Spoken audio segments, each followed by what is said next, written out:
지혜로운 자는 그의 지혜를 자랑하지 말라. 용사는 그의 용맹을 자랑하지 말라. 부자는 그의 부함을 자랑하지 말라.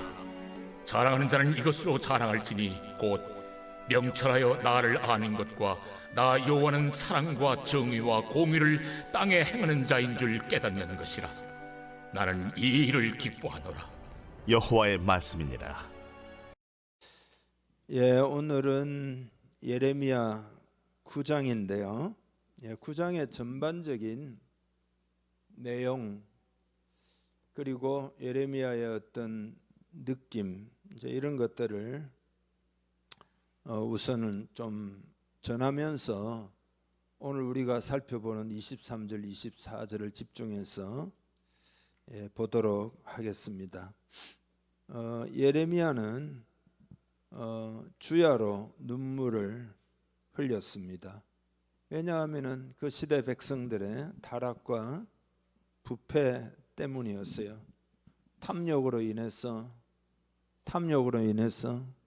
우상 숭배가 만연하고 하나님의 은혜를 기억하지를 못했어요. 그래서 많은 은혜를 받았지만 그 은혜를 저버리고 배역하는 것이 일상이 되어 있었습니다. 그러니까 거짓과 거짓에 기만을 당해가지고 종교 의식은 그대로 있지만은 종교 의식만 있지 그 마음은 하나님으로부터 멀어진 거죠. 그러니까 다 자기 생각, 자기 마음대로 길을 가고 있는 거죠.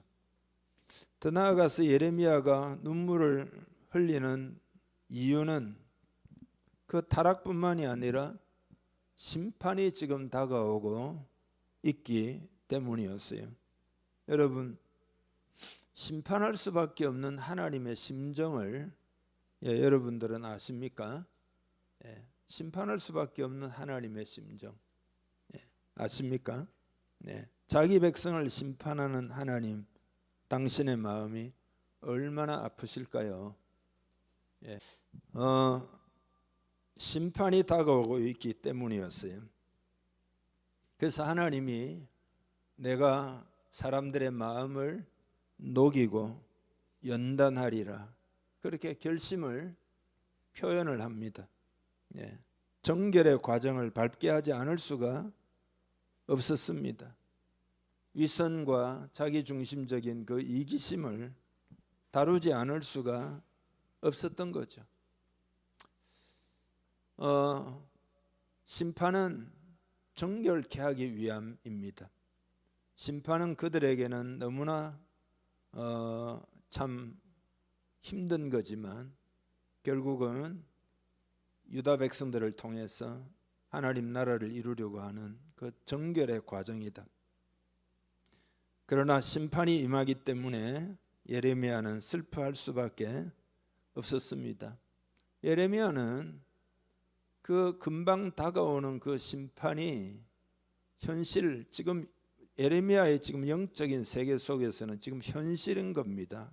지금 막 생생히 현재처럼 느껴지기 때문에 가슴이 저미도록 아파합니다. 그리고 선지자는 이 모든 일을 왜 깨닫는 자가 없는지를 탄식을 합니다. 거짓 선지자들은 죄악으로 부패한 그 시대를 향해서 계속해서 괜찮다. 우리는 성전도 있고 우리는 율법도 있고 우리는 열심히 제사도 드리니까 괜찮아 하면서 평안을 외쳤습니다. 그렇지만 예레미야는 지금 슬퍼할 때다, 지금은 괜찮아 할 때가 아니다, 심판이 임박했다, 그렇게 외치고 있습니다. 사람들은 임박한 심판을 지금 느끼지 못하고 있습니다. 그들의 상황을 정확하게 보지 못하고 있습니다. 그냥 아무것도 느끼지 못한 채 그냥 일상을 살아가고 잘 되겠지 그러고 있는 겁니다. 거짓 선지자들도 계속해서 자기 마음에서 나오는 생각, 평안하다 이러고 있는 겁니다. 그 정도로 모두가 영이 무디어져 있었던 거죠. 그러니까 한마디로 시대의 특징을 말하면 무감각했던 거죠. 이러한 때에 예레미야는 임박한 심판 앞에 인간의 지혜와 용사의 용맹함과 그리고 부자들의 그 부의 자랑이 무슨 소용이 있느냐 그렇게 외칩니다. 여러분 그렇지 않습니까? 그 무슨 소용이 있는 거죠? 심판이 오는데 그 모든 것이 무슨 소용이 있냐 이 말이죠. 그래서 그런 것으로 자랑하지 말고 하나님을 아는 것으로 자랑해야 된다 그렇게 외칩니다. 지금 하나님을 알아야 그 시대를 알 수가 있습니다. 그 시대를 어떻게 알겠어요? 다가오는 미래를 어떻게 알겠어요? 그러나 하나님을 알면 알 수 있습니다. 하나님 차원으로 쭉 올라가 가지고 여러분 위에서 보면 다 보이잖아요. 저도 위에서 보면 여러분 다 보이잖아요. 조감도 그런 거죠. 그래서 지금 다른 것은 다 무가치합니다. 심판이 임하는데 그 모든 것이 무슨 의미가 있느냐 그런 이야기입니다. 여러분 지혜나 용사의 힘과 용맹이나 부함이나 그 자체로 나쁜 것은 아닙니다. 가난보다는 부가 낫고 어리석음보다는 지혜가 낫고 그리고 비겁한 것보다는 용기가 있는 것이 낫죠. 문제는 그것을 하나님 없이도 살 수 있는 근거로 삼는 게 문제예요. 하나님 없어도 우리는 부가 있고 용맹함이 있고 지혜가 있으니까 잘 살 수 있다. 이게 문제인 거죠. 왜 그들은 세상만을 의지하며 살아갔을까? 그 이유는 딴 게 없어요. 하나님을 잘 몰라서 그런 겁니다. 그러니까 이거 왜 하나님 모르냐? 신앙이 형식화되고 하나님과의 교제가 끊어져서 하나님을 모르는 거죠. 여러분 하나님을 아는 것은요, 하나님을 직접 만나지 않으면 알 수가 없어요. 제가 아무리 하나님 존재 증명을 해도 그걸로 여러분이 하나님 알 수 있는 건 아닙니다. 예를 들어서 제 차가 지금 지하 2층에 주차되어 있다는 걸 제가 어떻게 증명하겠어요? 그건 증명이 불가능해요. 분명히 오늘 주차하고 올라왔거든요. 집사님들도 장로님 다 주차하고 올라왔. 근데 그걸 증명할 길은 없어요. 어떻게 증명해요? 방법은 하나밖에 없어요. 내려가서 차가 있네 이러면은 증명이 되는 거죠. 하나님도 그런 겁니다. 아무리 증명해봐야 소용없어요. 하나님을 만나야 합니다. 그래서 하나님 만나고 하나님 경험하는 게 중요합니다.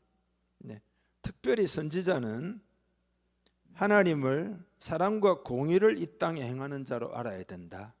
이렇게 강조합니다. 이게 오늘 본문의 내용입니다.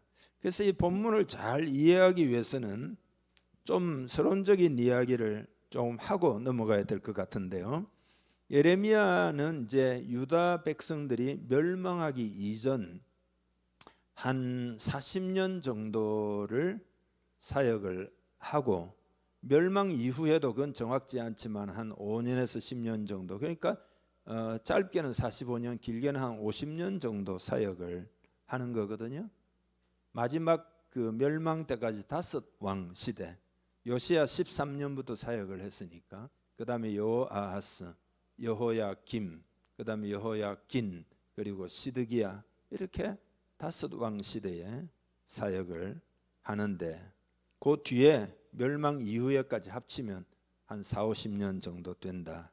그러니까 나라가 멸망을 향해서 치닫고 있으니까 이게 얼마나 위기의 때, 어려운 때에 사역을 했습니까? 그러니까 예레미야가 눈물의 선지자, 이 별명이 붙을 만도 한 거죠. 유다가 멸망하는 것이 기원전 586년인데요 586년에 바벨론이 와가지고 침공을 해서 멸망을 하는데 그 전에 2차례 더 침공을 했거든요. 1차 침공이 605년도입니다.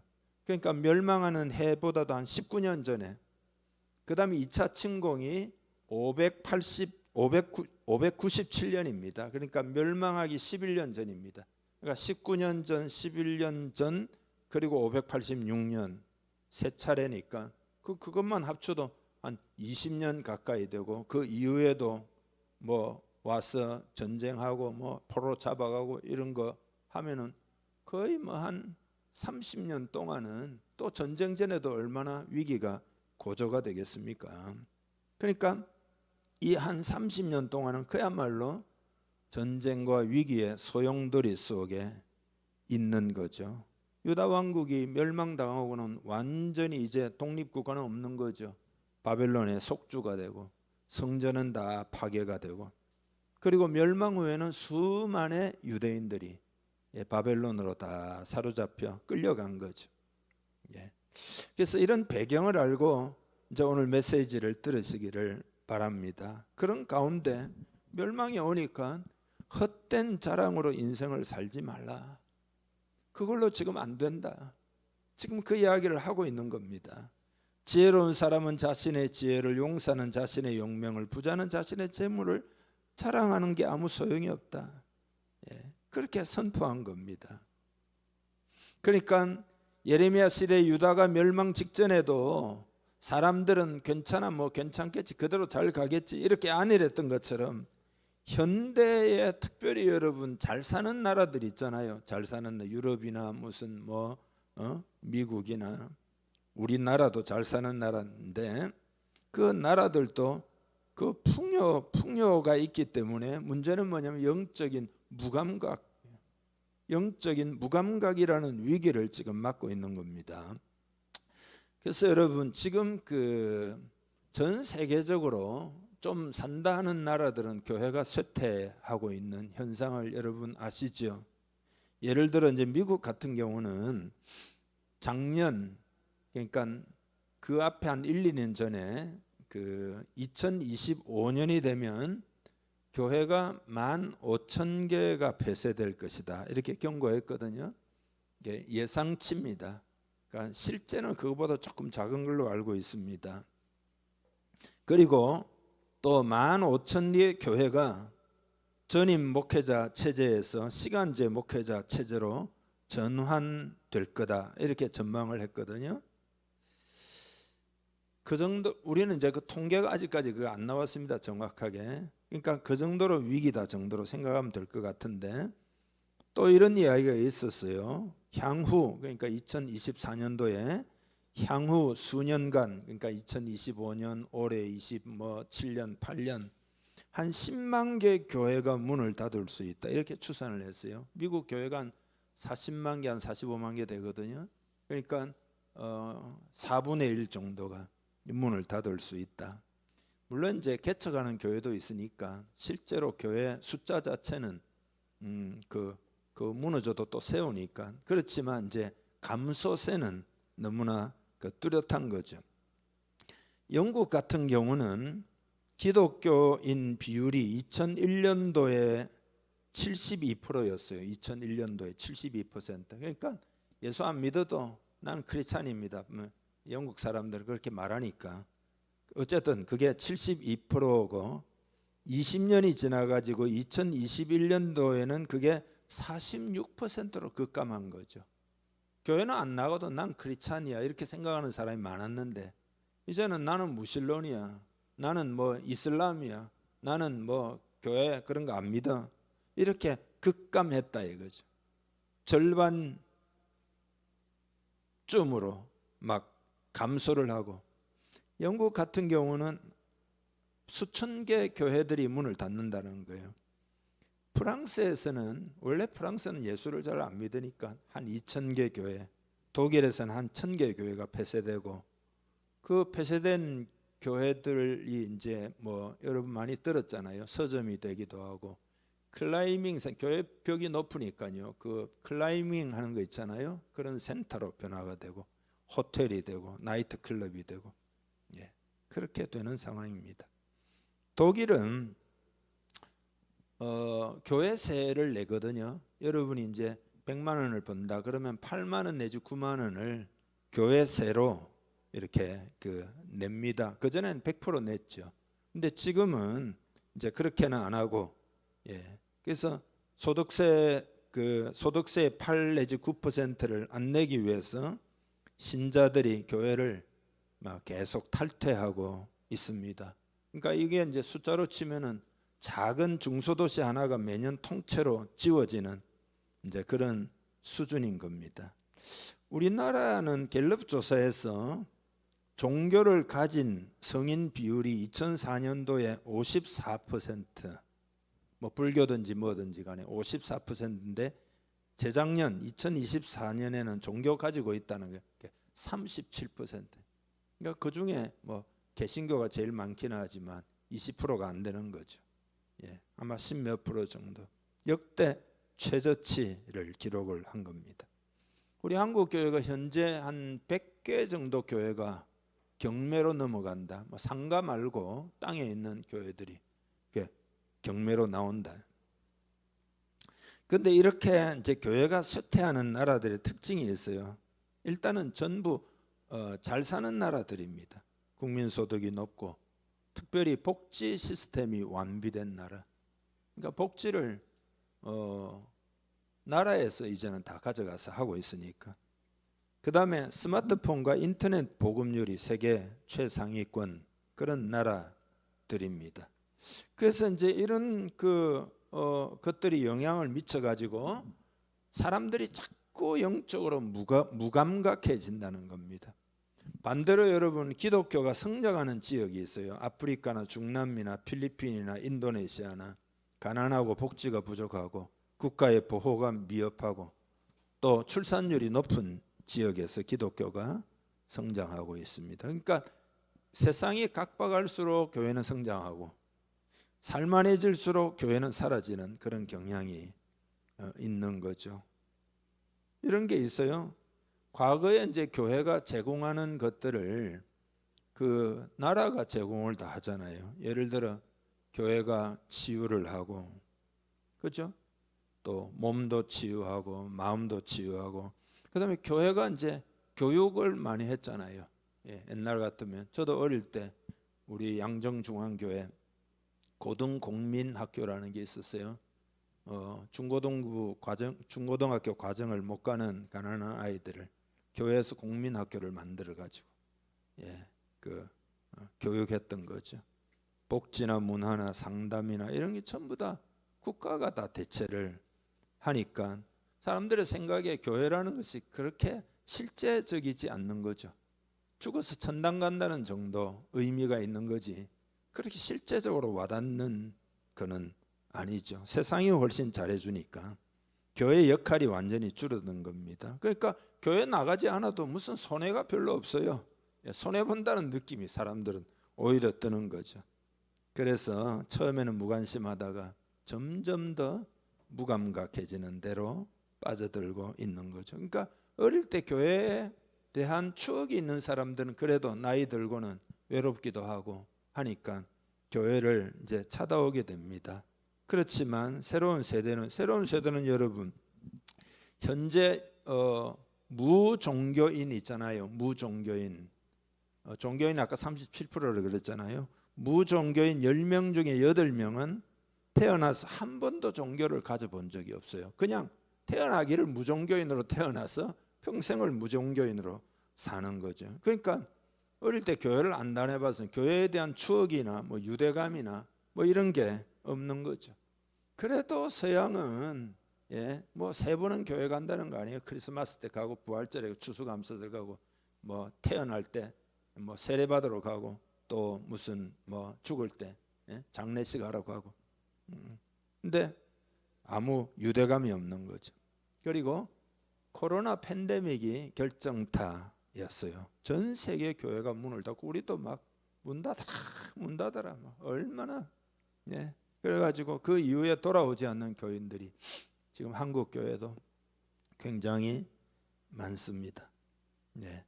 그래서 오늘 우리는 이 예레미야의 외침을 통해서 우리 안에 무감각을 꼭 깨워야 됩니다. 여러분 진짜로 이게 이 시대에는 중요합니다. 중요해요. 세상에 여러분 어려움이 탁 나라가 오게 되면은요, 세상의 자랑거리가 다 사라지게 될 수도 있어요. 그러면 우리를 지탱해 줄 자랑거리가 하나님밖에 없습니다. 하나님을 온전히 섬기고 있는 사람들은 그 안에서 하나님의 인도하심이 있고 보호하심이 있고 위로하심이 있으니까 그 하나님을 자랑할 수밖에 없는 거죠. 예. 그래서 명철하여 하나님 아는 것, 이걸 자랑하라는 거예요. 예. 그래서 하나님이 원하시는 참된 자랑, 이것을 우리가 할 줄 아는 신앙으로 변화가 되어야 합니다. 그래서 몇 가지 우리 오늘 이 시대를 살아가는, 이 시대도 항상 위기라고 제가 말씀드리잖아요. 그러니까 어떤 생각으로 삶을 살아야 되는가에 대한 메시지를 전하는 겁니다. 그러니까 두 절이잖아요. 23절은 버릴 자랑에 대한 부분이고 24절은 가지고 누릴 참된 자랑에 대한 내용입니다. 그래서 첫째로 우리는 무엇을 자랑하는가, 이걸 생각해 보아야 합니다. 23절을 다시 한번 읽습니다. 여호와께서 이와 같이 말씀하시되 지혜로운 자는 그의 지혜를 자랑하지 말라. 용사는 그의 용맹을 자랑하지 말라. 부자는 그의 부함을 자랑하지 말라.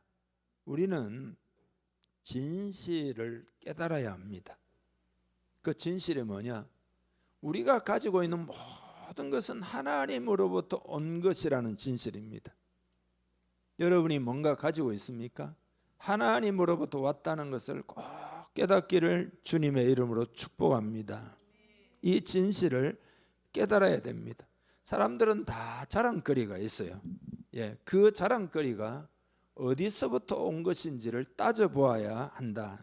예를 들어 건강한 사람이 있어요. 그러면 그 건강이 어디서부터 왔는지를 따져보아야 된다. 사람마다 자기 나름의 재능들이 다 있어요. 음악적인 재능이 있기도 하고 예술적인 재능이, 감각이 뛰어난 사람도 있고 다 자랑할 만한 것들이죠. 심지어는 여러분 살림을 잘하는 것도 자랑거리고, 또 왜냐하면 그 아무나 잘하는 게 아니에요. 제가 바깥에 가면은 맨날 우리 사모 음식 잘한다고 저 자랑하거든요. 화려하게는 안 해도 맛을 잘 낸다고 내가 맨날 자랑을 해요. 그것도 다 자랑거리. 아니면 아주 성실하다든지, 사람이 용기가 있다든지, 부지런하다든지, 이런 것들도 다 자랑거리입니다. 왜냐하면 그 사람이 가진 어떤 특징이에요. 자랑할 거리가 없는 사람은 사실 아무도 없습니다. 내가 뭘 자랑할 생각을 못할 뿐이지 사람들은 다 자랑거리가 있어요. 그걸 분명히 해야 됩니다. 다만 그 자랑거리가 어디서부터 왔는지를 생각해 보라는 거예요. 그걸 따져보라는 겁니다. 어디서부터 왔는지. 어디서부터 왔습니까? 출처. 그 자랑거리는 하나님이 우리에게 주신 겁니다. 여러분 믿습니까? 하나님이 우리를 만드셨잖아요. 그러니까 우리에게 어떤 특징을 부여해 가지고 우리를 그렇게 만드신 거다 말이죠. 저마다 자랑할 만한 것을 하나님이 주신 것이다. 그러니까 특기를 다 가지고 태어난 거죠. 특기를 다 가지고 태어난 거죠. 이 근본을 알려고 해야 합니다. 근데 이게 왜 중요하냐?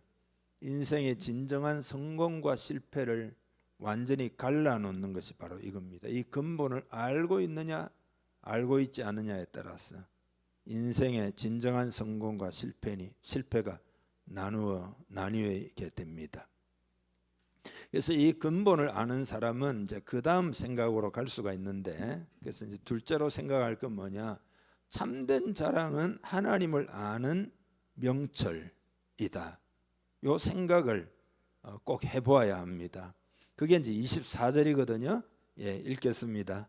자랑하는 자는 이것으로 자랑할지니 곧 명철하여 나를 아는 것과 나 여호와는 사랑과 정의와 공의를 땅에 행하는 자인 줄 깨닫는 것이라. 나는 이 일을 기뻐하노라. 여호와의 말씀이니라. 아멘. 23절에서 말하는 개인의 독특한 어떤 감사거리들 있잖아요. 여러분의 특별한 은사나 재능이나 귀한 것들을 하나님 주셨는데 그것을 하나님이 주셨다. 그게 명철이라는 겁니다. 그 하나님을 알아듣는 거, 아는 것, 그게 명철. 그러니까 성경에서 명철이라는 말은 이 모든 것을 하나님이 주셨다 이렇게 알고 있으면 그게 명철인 거죠. 진짜를 알고 있는 거죠. 예. 여러분 자신이 열심히 노력했기 때문에 얻었다 생각하는 그 부분이 여러분 하나님으로부터 온 겁니다. 하나님이 여러분에게 열심을 주셨고 건강도 주셨고 성실한 마음도 주셨고 어떤 인사이트로 주셨고 힘도 주셨고 용기도 주셨고 재능도 주신 것이다. 하나님이 그거 안 주셨으면 무슨 소용이 있겠느냐. 그래서 하나님의 은혜를 알고 있으면 그게 명철한 거다. 명철이란 그런 거다. 예. 그래서 우리는 명철하여 그걸 늘 알고 살아야 합니다. 그러니까 하나님과 관계를 이렇게 가까이 맺고 있으면 하나님과 교제하고 기도와 말씀으로 하나님 만나고 이러면은 하나님을 알잖아요. 그러면 그 사람은 이게 명철한 겁니다.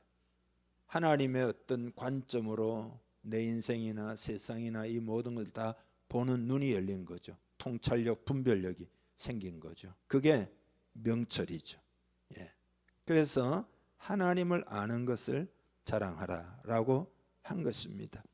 세 번째로는 이제 오늘 요 세 번째가 여러분과 함께 나눌 이제 중요한 포인트인데, 하나님을 안다라고 할 때 하나님은 사랑과 공의를 이 땅에 행하는 자인 줄 알아야 된다는 겁니다. 여러분이 난 하나님을 알아요 이렇게 말한다면 하나님은 사랑과 공의를 이 땅에 행하는 분인 것을 알아야 합니다. 하나님의 사랑과 공의를 조화롭게 균형 감각을 가지고 생각할 줄 알아야 합니다. 하나님은 완전한 어떤 균형, 조화를 딱 가지고 있습니다. 뭐냐면은 하나님은 완전히 사랑이시면서도 완전히 공의로우시죠. 여러분 믿습니까? 예. 세상은 종종 두 가지 중에 하나를 선택하라고 우리를 말을 해요. 왜냐하면 세상은 그 두 가지가 조화를 이루기가 어렵기 때문입니다. 예를 들어서 죄를 심판하는 정의와 죄인을 용서하는 자비가 서로 조화를 이룰 수가 없어요. 죄를 지었는데 난 당신을 사랑한다고 놓아줘 버리면 공의가 문제가 되잖아요. 그 세상은 엉망진창이 되겠죠. 모든 죄인은 무조건 다 잡아들여 하고 사랑이 없다면 그건 차가운 심판만 있는 세상이 되겠죠. 예. 세상은 정의를 택해 가지고 죄인을 처단하거나 자비를 택해 가지고 정의를 굽히는 방식으로 해결하려 해요. 그러니까 이게 세상의 한계입니다. 그렇지만 성경은 그 이분법에 갇히지를 않습니다. 예를 들어 십자가를 한번 생각해 보세요. 십자가는 죄를 심판한 것이기 때문에 정의를 세운 거잖아요. 그렇지만 그 십자가에 주님이 우리를 대신해서 우리를 사랑해서 완전히 십자가에 달려 죽으셨으니까 그건 자비, 사랑을 말하는 거잖아요. 그러니까 십자가는 사랑과 공의 이 두 가치가 동시에 완벽히 성취된 게 바로 십자가인 거죠.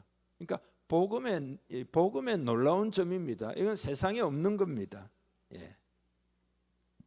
그러니까 인간에게는 사랑과 공의가 대립하는 것처럼 느껴지지만 하나님 안에서는 이 모든 게 완벽하게 조화를 이루고 균형을 이루고 있습니다. 그 예레미야는 하나님은 사랑과 공의를 땅에, 정의라는 말도 있는데 그 하나 더 들어가면 정의는 이제 실행하는 측면이라서 그건 일단 빼고 사랑과 공의를 땅에 행하는 자인 줄 알라 이렇게 외치는 거죠. 여러분 우리 인생은 이것을 이루기 위해서 우리 그리스도인은 살아야 합니다. 하나님은 우리를 그렇게 부르신 겁니다. 사랑과 공의를 이루도록. 그러니까 우리가 세상에 그리스도인이 가면은 공의가 이루어져 가지고 개혁이 일어나고 의로워지고 이렇게 돼야 되잖아요. 또 그리스도인이 가면 가난한 자를 돌보고 불쌍한 사람을 위해서 기도하고 이렇게 사랑이 이게 우리 인생의 결론입니다. 근데 요 균형 감각 요게 명철이에요. 건강이라는 것도 균형이죠. 인간의 몸과 마음이 한쪽으로 치우치지 않고 조화롭게 유지되면은 온전한 건강을 누릴 수 있는 거죠. 제가 아는 강남에 병원이 하나 있는데요. 그 아는 의사가 계시는데 그분 병원 이름이 밸런스 병원이 밸런스. 그러니까 건강이 밸런스다라는 거죠. 예. 영양의 균형도 맞아야 되죠. 특정 영양소만 과다하거나 부족하면 질병이 생기죠. 그러니까 탄수화물이나 단백질이나 지방이나 또 비타민이나 미네랄이나 이런 것들이 고르게 공급이 돼야 되잖아요. 또 그런가 하면 운동과 휴식의 균형이 맞아야 되죠. 과도한 운동은 몸을 해치고 지나친 휴식은 체력을 떨어뜨리죠. 또 적절한 활동과 회복이 함께 있어야 되죠. 맨날 일만 한다든지 맨날 쉬기만 한다든지 그러면은 문제가 생기는 거죠. 심리적인 균형도 중요하죠. 스트레스와 긴장이 계속되면 면역력이 약화되죠. 반대로 지나친 무기력은 건강을 해치게 되겠죠. 그러니까 긴장과 이완 이런 것들이 균형이 필요한 거죠. 생활 리듬도 균형이 있잖아요. 결국은 수면이나 식사나 일이나 사회적 관계나 이게 다 일정한 리듬을 타고 탁탁탁탁 리듬 있게 음악이 리듬이 있는 것처럼 우리 삶도 리듬이 있어야 몸과 마음이 안정이 되는 거죠. 심지어 여러분 사랑도 균형이죠. 사랑의 정의가 많은데 사랑이 뭐냐? 사랑은 부족한 것을 채우는 것. 이게 사랑입니다. 저분이 부족하니까 내가 채워야지. 그게 사랑이에요. 예. 사람마다 부족한 부분이 다 다르죠. 예. 또 상황마다 부족한 부분이 다 다릅니다. 예를 들어서 어떤 사람에게는 위로가 필요하고 그럼 위로를 베푸는 게 사랑이죠. 그러나 어떤 사람에는 채찍질이 필요해요. 그럴 경우에는 채찍질, 주마가편 그런 것처럼 채찍질을 해주는 것이 사랑이죠. 예. 어떤 사람에게는 연단이 필요하죠. 예. 부족한 부분이 다 다르고 필요한 부분이 다 다릅니다. 그 부분을 채워주는 게 사랑이죠. 그러니까 하나님에 대한 생각도 여러분 그 균형 있게 생각을 해야 됩니다. 하나님은 완전한 사랑이시지만 동시에 완벽한 공의로운 그런 하나님이신 거죠. 그래서 사랑과 공의로 세상을 다스리는 거죠. 자, 그러면 이제 다시 성경으로 돌아와 가지고 지금 유다 땅에 심판이 지금 다가오고 있습니다. 우리는 하나님의 사랑은 좋지만 하나님의 공의는 싫어하는 경향이 있어요. 예, 그렇지만 공의가 없는 사랑은 결국 인생을 망치게 됩니다. 공의가 없는 사랑만을 외치면 어떻게 될까요? 그 심판이 없어. 그러면 어떻게 될까요? 우리가 계속 안일함에 빠지게 되는 거죠. 심판이 없는데 예, 그러면 됐지. 심판이 없으니까 계속 안일함에 빠질 수밖에 없는. 그러니까 명철이 없는 사람들은 심판이 다가오고 있다는 이야기를 고지 잘 안 들어요.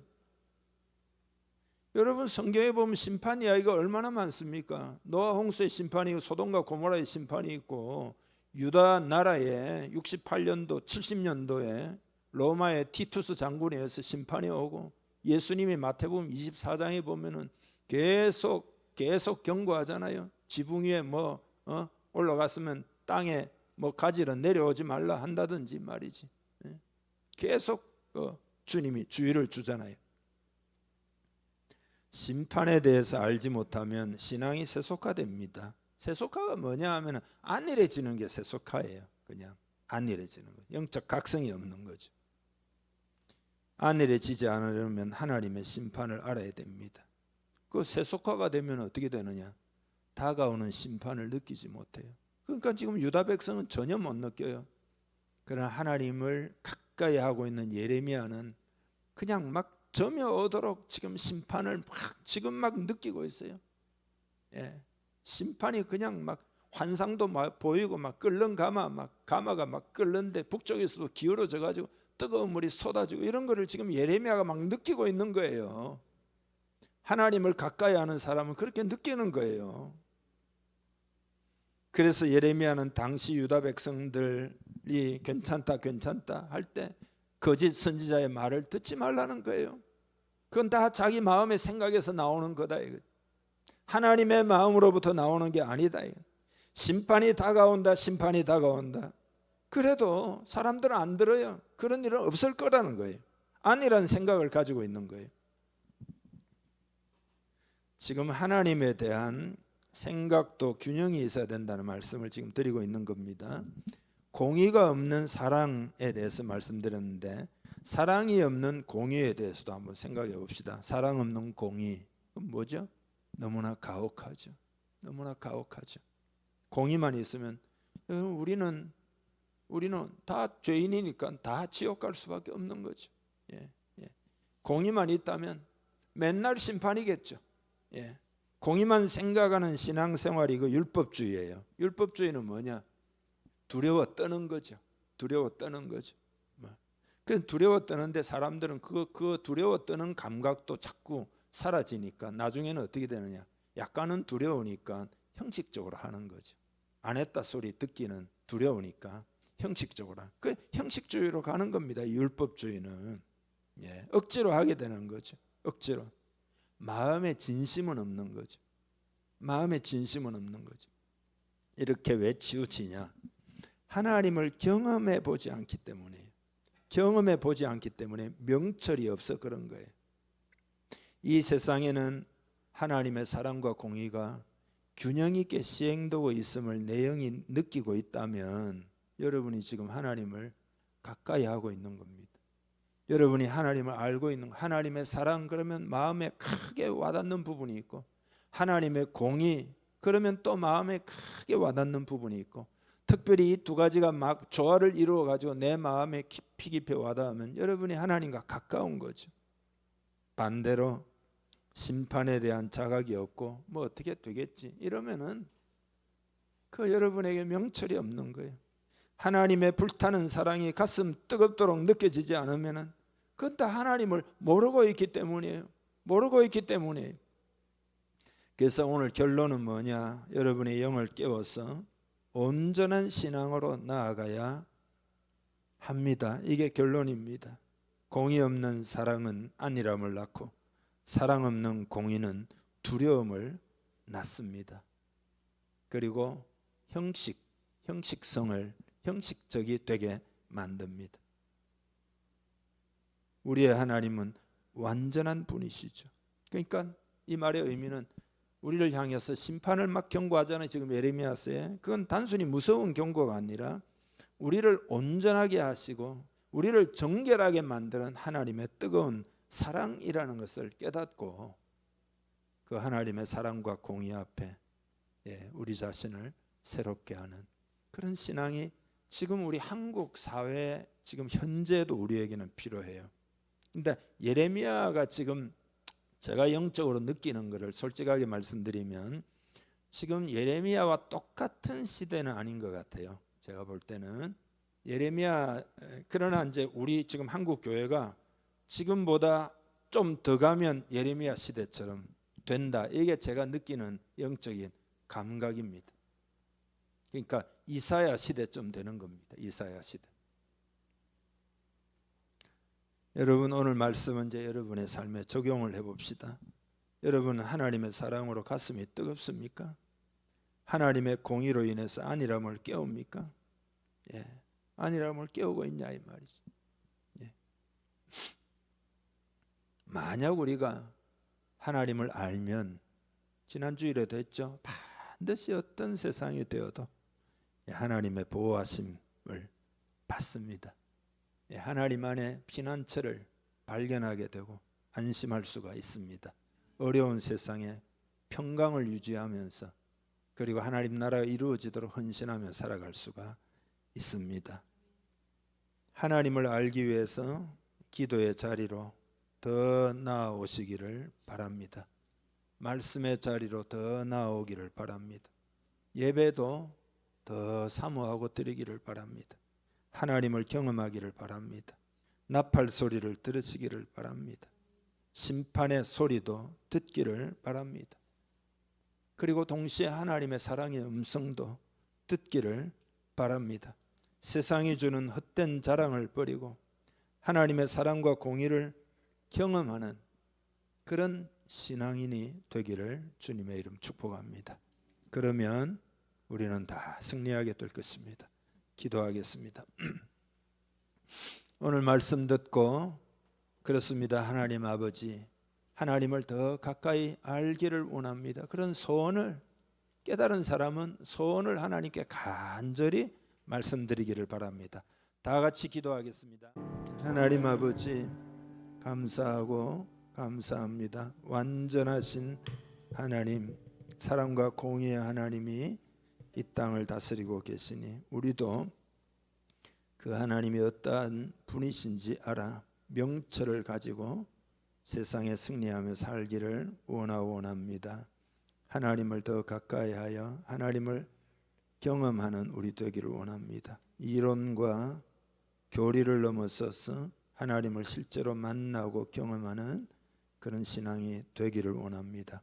그런 자리로 하나님이 더 가까이 부르고 계신 것을 한 사람 한 사람이 다 느끼게 하시옵소서.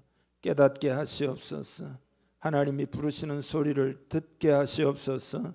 내려놓고 하나님이 가까이 부르시는 그 소리를 듣고 명철하여 하나님을 아는 것을 자랑할 줄 아는 이것만이 세상을 이기고 승리하고 영원토록 복을 받는 것임을 하나님 마음에 새기며 오늘 이 성전을 떠나가도록, 그렇게 살아가도록 은혜를 부어 주시옵소서. 그렇게 되기를 축복하며 예수님의 이름으로 기도하옵나이다.